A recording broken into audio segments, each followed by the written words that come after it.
अस्सलाम वालेकुम, मैं हामिद मुमताज़ और हार्टिकल्चर की दुनिया में खुशामदीद।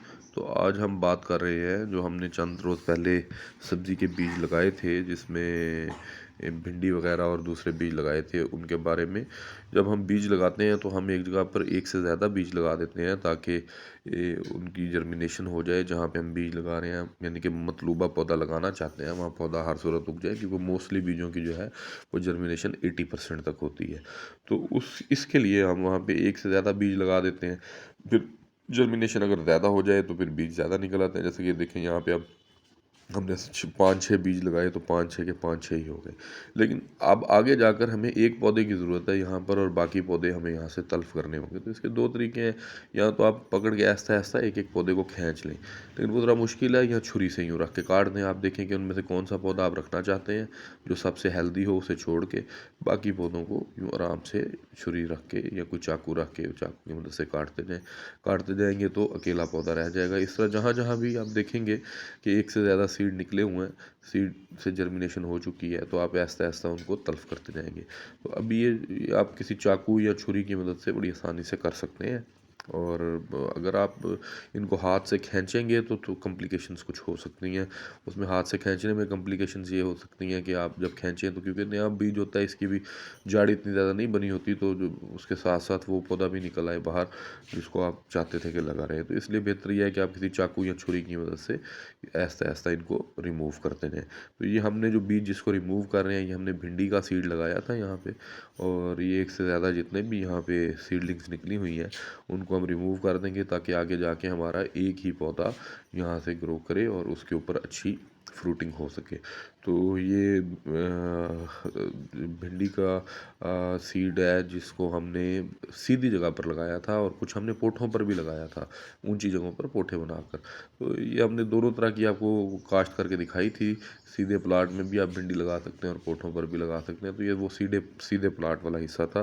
तो अभी हम चलते हैं और दूसरी जानिब जहाँ पर हमने पोठों पर ये भिंडी का सीड लगाया था, वहाँ भी हमने 3-3 4-4 सीड इकट्ठे लगा दिए थे। तो वहाँ से भी हम इसी तरह से सीड को रिमूव करेंगे और सीडलिंग्स को रिमूव करेंगे और एक-एक सीडलिंग छोड़ देंगे ताकि उसकी ग्रोथ अच्छी हो सके। तो अगर ये बहुत सारे इकट्ठे निकल आएँगे तो फिर ये इनके ऊपर फल अच्छा नहीं हो आएगा, जिसकी वजह से हमें इनको एक छोड़कर बाकियों को रिमूव करना ज़रूरी है। जब एक ही जगह पर इकट्ठे होंगे तो फिर उनके रूट ज़ोन में कंपटीशन होगा, ऊपर जाके फिर उनका कंपटीशन एरियल पार्ट में शुरू हो जाएगा, धूप कम लगेगी सबको, स्पेस कम होगी, तो इस तरह की हालत में फिर वो उनका फ्रूट जो है वो काफ़ी कम हो जाएगा। तो हमें इसलिए सबसे पहले जितने भी हमने लगाए सीड, जहाँ पे एक से ज़्यादा लगाए वहाँ पे हमें वो बाकियों को रिमूव करना है। अब ये जो हमने पोठा बनाकर यहाँ लगाया था, इसके अंदर हमने 2 तरह के सीड लगाए हुए हैं। इसके अंदर भिंडी का भी लगा हुआ है और साथ-साथ हमने टिंडे का भी सीड लगाया हुआ है। तो